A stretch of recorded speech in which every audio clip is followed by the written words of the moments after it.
জন্মাষ্টমীর দিন ভুলেও এই কয়েকটি কাজ করবেন না।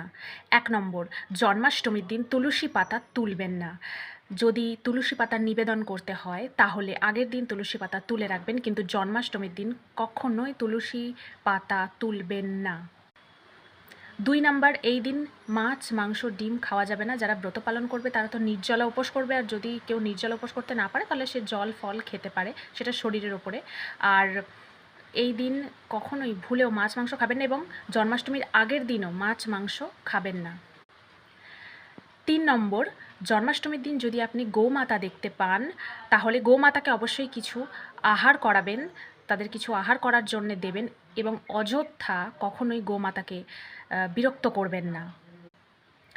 ৪ নম্বর, এই জন্মাষ্টমীর দিন আপনি কারোর সাথে খারাপ ব্যবহার করবেন না। যতটা সম্ভব নিজেকে সংযত রাখবেন, সবার সাথে ভালোভাবে কথা বলবেন, কাউকে পারলে কিছু দান করবেন, সবসময় ভালো ব্যবহার করবেন সবার সাথে। কৃষ্ণের জন্মাষ্টমীর দিন কাউকেই অসম্মান করা উচিত না। দেখুন, ভগবানের কাছে ধনী দরিদ্র সবাই সমান, সুতরাং এই টাকার হিসেব ভগবানের কাছে করতে আসবেন না, সেটা কিন্তু চরম পাপ। সবার সাথে ভদ্র ব্যবহার করবেন। জন্মাষ্টমীর দিন গাছ কাটা উচিত নয়, এটাকে অশুভ বলে মনে করা হয়।